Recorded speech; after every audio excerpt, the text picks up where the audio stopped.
I decided maybe I will go ahead and paint a few of these while you're watching, just so you see the process, and then I can edit it into the video on my Mac. It takes a lot of hours to do it, but who wants to watch a video on just me talking about painting? So I thought maybe, not that I'm a great Renaissance painter or anything, that maybe you'd want to see the process. Some people, I watch people painting online. I watched that homely house video where she does all kinds of things. So I've already given all of these 2 coats of paint. This is the gesso that I mentioned before, and so they're taped and ready and nice and white. So the next step for me to do is do a light layer of the paints that or primers that are, not primers, sealers that I put on them. I have 2 kinds. This is the water-based sealer that I use when I use cheap dollar store paints. As you can see, I have a lot of these. I have a lot to start with, and then I was doing that paint pouring stuff with my girls that they loved, and then I used them for some of the signs I did in the yard, and I painted signs for the parade and so forth that we have here.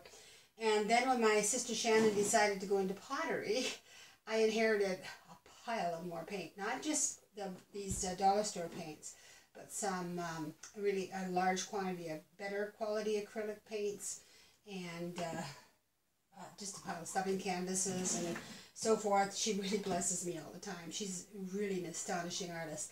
But anyways, she was my inspiration as a child. I used to watch her. She did one of those painting courses you'd see on TV back then, on the old black and white TVs.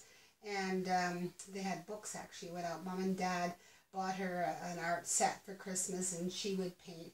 And I wanted so bad to paint with her, but I was just a nuisance little sister, 5 years younger. And she really has blessed my life in a lot of ways.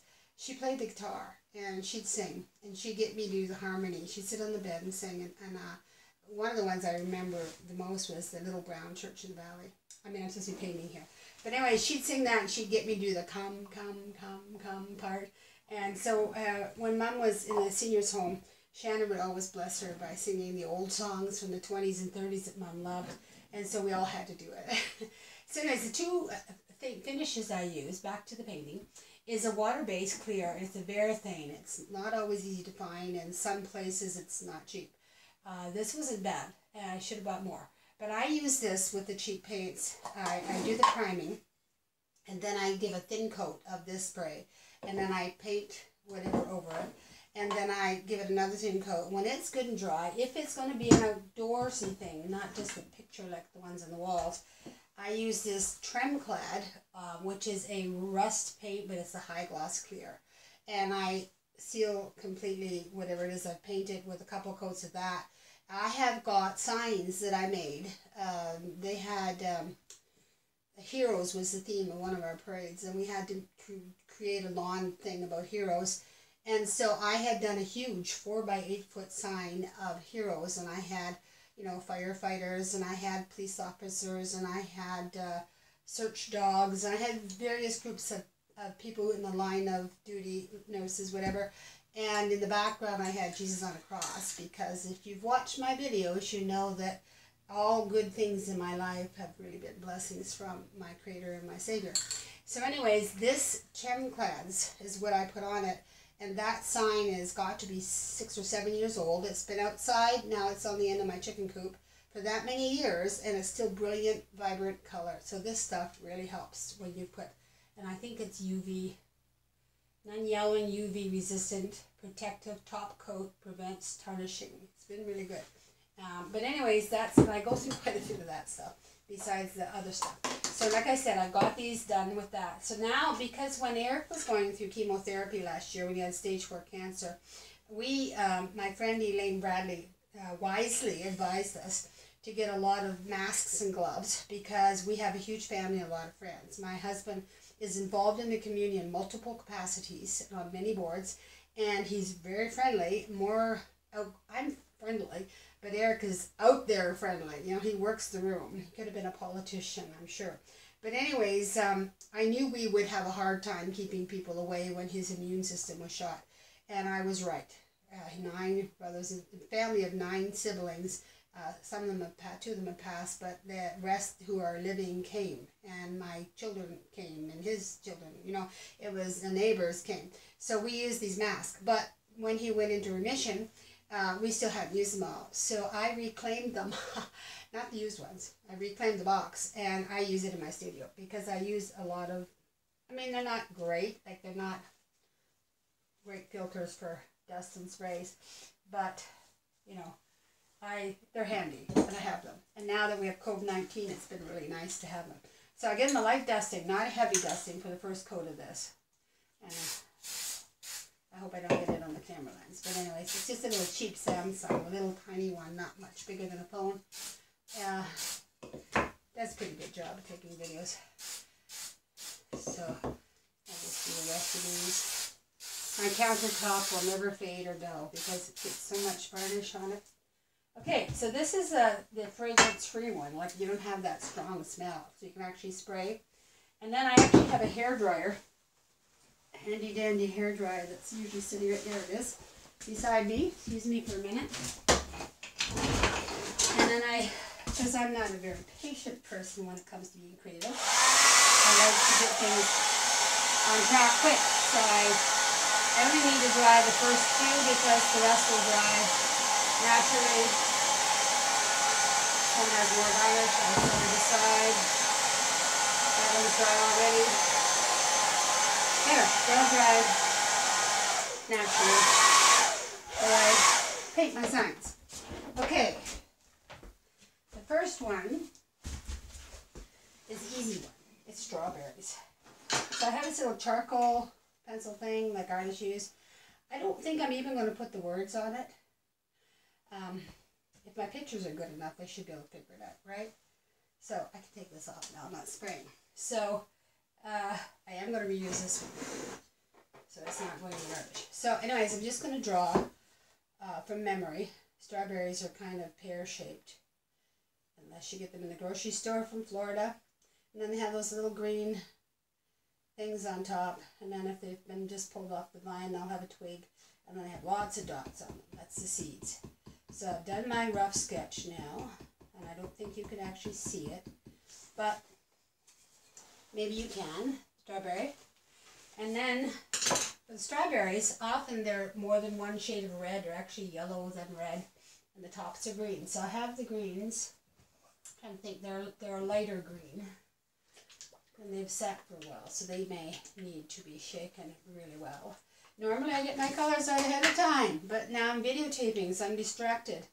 And I usually use these little dollar store trays, and they're great. And I buy a bunch of them because I have a lot of visitors who are interested in trying to paint things.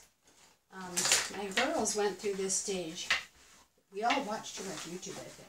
You'll see more of this now the pandemic's on. People got nothing to do but watch YouTube. I'm going to show you. When they come to visit, last year, the big rage online was this pour painting, right? So my girls wanted to pour paint. So I have canvas by the roll, and I made the little frames at the back. And then I have canvas, a lot that my sister gave me. So these are some colors we did for pour painting. And to me, that was a fun thing to do with the girls, but I'm not a modern apartment, you know, a minimalist kind of person where I just hang things on the wall that are pretty colors like this generation is. So what I've done with them is I dull them down. Once they've dried, I put a coat of whitewash kind of over it so the color is really dull. It doesn't dominate the canvas. And then I paint things on it like the birds. So that makes a nice background. So I didn't mind doing the pour painting with the girls because when they're done and gone home, I'll set that up later. I can paint more birds. Now, excuse my reach. I'm just going to get my reds here. I have this red here, and I might just lighten it with a bit of white. Here I go again. I'm going to reach in front of you. This was not a good setup for the camera. Hang on. I'm reaching in front of you here. You're going to see my shoulders. And there's my whites. Okay, so I'm just going to use basically 3 colors. I like to use 3 colors in the pours. It's always white. And ginger red. And tinge of white so I can lighten it a bit. Actually, I might even grab yellow. Maybe I won't. It's way down there. And the green. The green is really liquidy. So it depends on the company, eh? Some of them put more of that clear medium in it than the others. Some of them it's almost dry. The dollar store paints. The ones with the clear medium in are actually a better quality. Okay, so I'm going to do my leaves. I actually might add a tinge of darker green to give them depth of field. Oops, that one's coming out blue. I should store them upside down, eh? That might be a good idea. Then I don't have to shake, shake, shake. Still depth of blue. I'm losing all the medium in it.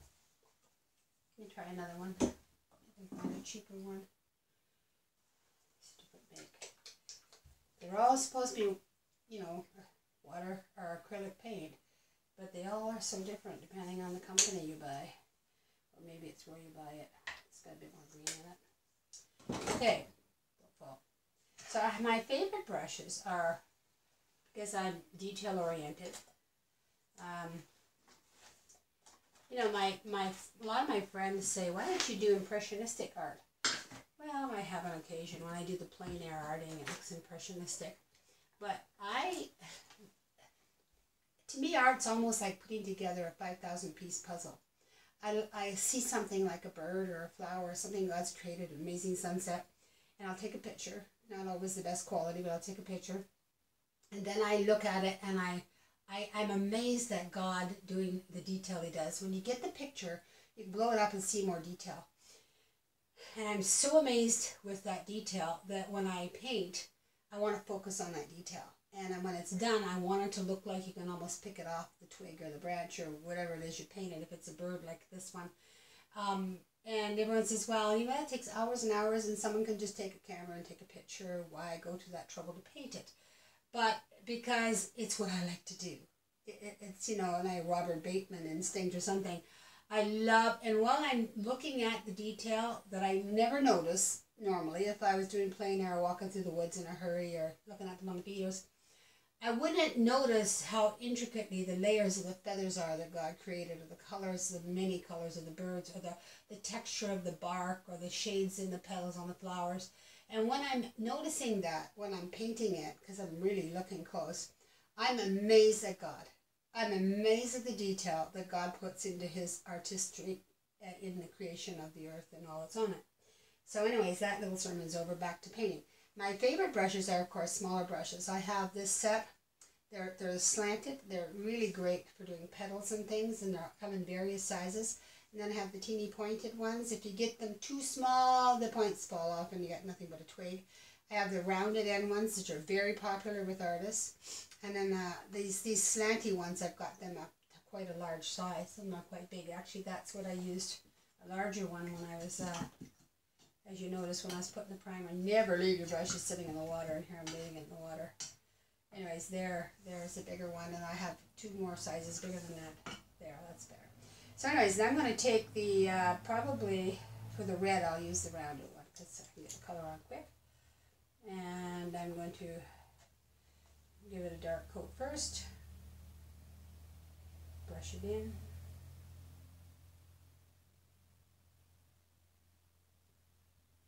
And then I'm going to go back. This is not a very thick acrylic here, or thick pigment. These dollar store acrylics are very thin pigments. You almost have to do them twice. Pigment brush. I'm going to pretend this strawberry isn't completely ripe. And a bit of touch of green in the bottom still. Because sometimes I pick my strawberries when they're not quite ripe. Just so the squirrels don't get them first. Or the snakes. Shannon, don't watch this video. We saw a big snake in our garden yesterday. I didn't see it, Eric saw it. And he says, oh my goodness, what a big garter snake. Thank goodness it was just a garter snake. The last dog we had, the one that died when Eric was going through chemo, he was our snake killer. I never had a dog do that, but my grandma Rumley had a dog named Lucky, thing. That's why they call it Lucky. It would bring home, it would get snakes and shake them to death. And then those snake lovers, sorry, but anyways, it would shake them to death and bring them home and leave them on the doorstep of the house for Grandma in the morning so she could say, "Way to go, Lucky, what a good boy you are." I wonder if Grandma was afraid of snakes too. My sister Shannon said she had spent a lot of money buying these electronic devices from Australia that make a sound or something that scares the snakes away.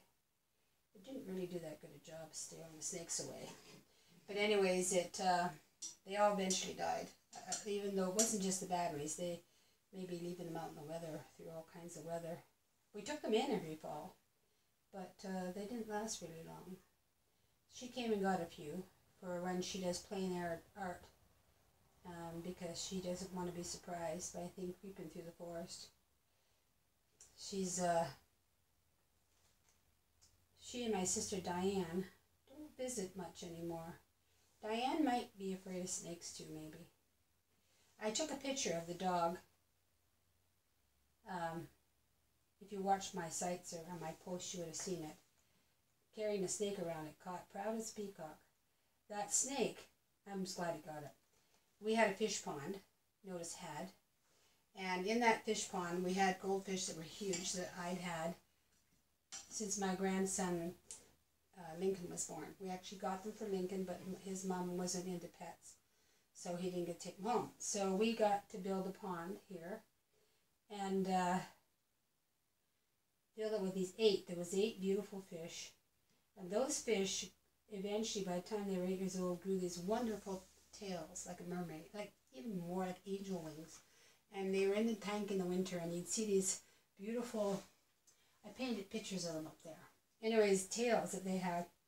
And so we moved here, we put the bigger pond in the yard by the garden, and we put screening over it because I was afraid coons would get my goldfish.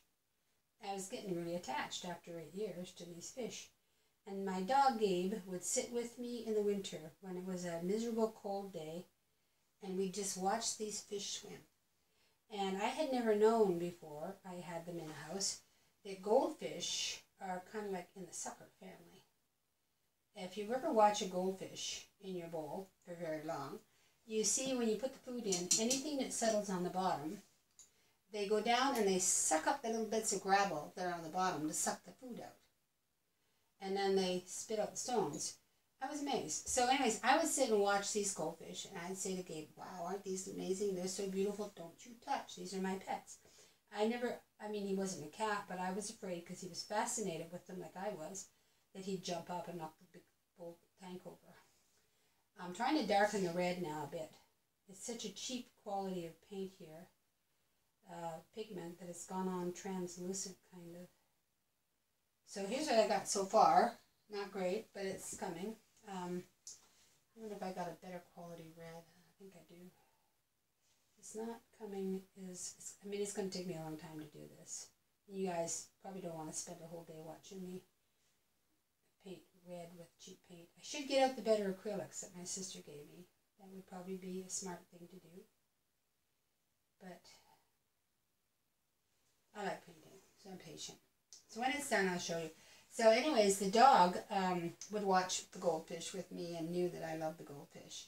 So in the summer, in the middle of summer, we had company, and the dog comes out in the middle of the backyard with this goldfish in its mouth, one of the bigger ones in its mouth, and drops it at my husband Eric's feet.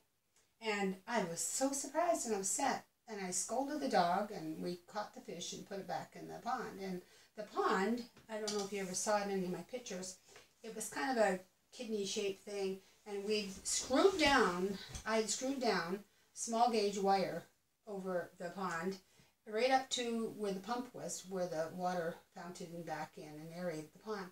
And where the pump was, there was this little hole, like maybe size of a golf ball, where for whatever reason, the electric cord or whatever, I think that's where the cord went in that run the pipe. So around that cord that run the pipe, there was this hole. There was no way the dog could have got that fish out of that pond. What on earth? So anyways, this happened 3 times where the dog brought the fish in and dropped it at my feet or Eric's feet in the backyard. I just couldn't figure it out. So anyways, the goldfish lived, surprisingly. So one day, one of our visitors was standing on the bridge, which is by the pond, and over the creek that doesn't run with water in the summer. But anyways, he was standing there and he saw there was 3 smaller snakes on the screen on the pond. And then there was a big, huge garter snake, or water snake, or some kind of snake. I didn't know what the snake was. He didn't tell me. Went into that little hole, caught a goldfish, pulled it up, and was holding it up in the air to asphyxiate it so these other snakes could feast on it. And a dog came and took the snake away from him and brought it out to us in the yard. I felt so bad for scolding that dog because he wasn't taking the fish out of the pond. He was bringing them back to me. God bless him. So anyways, end of story is that the fish eventually died. We couldn't get rid of the snakes. And we thought, this is a snake bait. We don't want the snakes in our yard. My sisters will never ever visit again. So we don't need to have fish baiting. And there's a lake across the road. They can go down there to eat. So anyways, the fish are gone and lilies are now growing in the pond. So that's the end of that story. But the dog, like I keep telling you, dogs are amazing. And I love my dogs. And so that's one done. And more chatty than painting. I have to set up my paints a little better before I do the rest because I'm going to need carrot colors and tomato colors and everything else. So I think I'll stir up the paint better and get back to you. God bless. Love you guys. Thanks for watching.